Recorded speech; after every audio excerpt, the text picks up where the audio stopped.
I genuinely used ChatGPT to study for almost 2 entire years straight. Here's exactly why I finally stopped and switched over to something actually built specifically for this one job. ChatGPT is a genuinely great general assistant overall. No argument there at all. But it doesn't remember your course material between separate chats unless you manually repaste the whole thing back in every single time.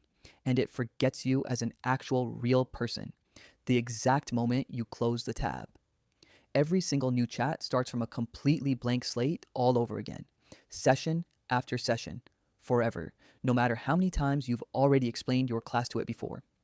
Ask it the exact same question about your class 2 weeks later, and there's a real chance it answers slightly differently, since it has no memory of the specific version of the material you actually gave it the first time. It also just answers absolutely everything in one long wall of plain text.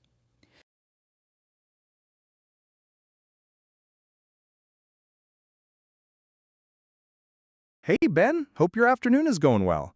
What are you working on today? We could review that business of applying the derivative test for zeros if you want, since that tripped you up a little last time. Or is there another topic you had in mind?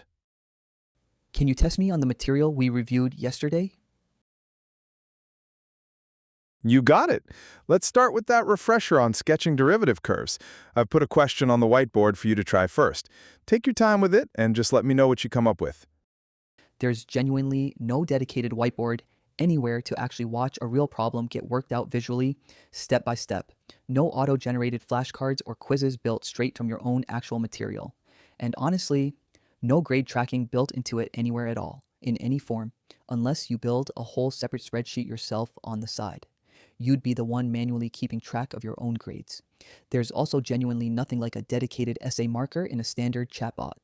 To grade an assignment against a rubric in ChatGPT, you have to manually copy and paste your entire rubric and draft into a fresh chat window every single time.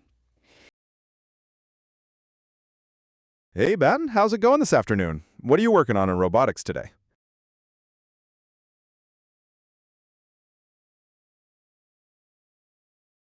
Explain the derivation of torque for a robotic joint. Yeah, we can definitely go through that. I'm just putting it on the whiteboard now so you can see it, from the basics of rotational motion up to considering things like gravity. Does that make sense so far, or is there any part I should explain more?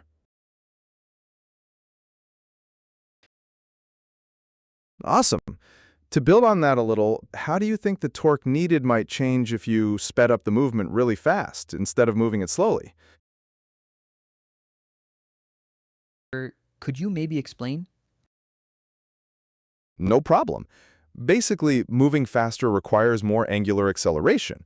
If you look at the formula on the whiteboard, since torque equals angular acceleration times moment of inertia, if that acceleration goes up, so does the required torque, as long as the other factors stay the same. Does that connect for you now? A question so that we can see if I understand this or not. You got it. I put a basic problem on the whiteboard for you to try. It just wants you to calculate the torque based on some given values. Give it a shot and let me know if you get stuck. In Waypoint Mentor, you just drop your criteria, PDFs, and draft into the Marking Feedback tab. Click Get Feedback, and it breaks down your paper criterion by criterion with actual scores out of 100. And then you just click Start Voice to talk through the feedback directly with the marker. Hey, Ben, good to see you. We should chat about that financial post assignment. What are you curious to talk about first? How can I add those explicit transitional phrases you mentioned to connect the research sections in my summary? Oh, so for the summary, I just meant instead of just listing the points, try using words like furthermore or consequently to show how one thing leads to the other. That makes the flow really clear. You could try that with the different findings especially. Does that make sense? You'd have to build that entire multi-step workflow completely yourself with custom prompts every single time you wanted it in ChatGPT. And honestly, almost nobody actually does that consistently in real practice, so most people just never get feedback that specific at all.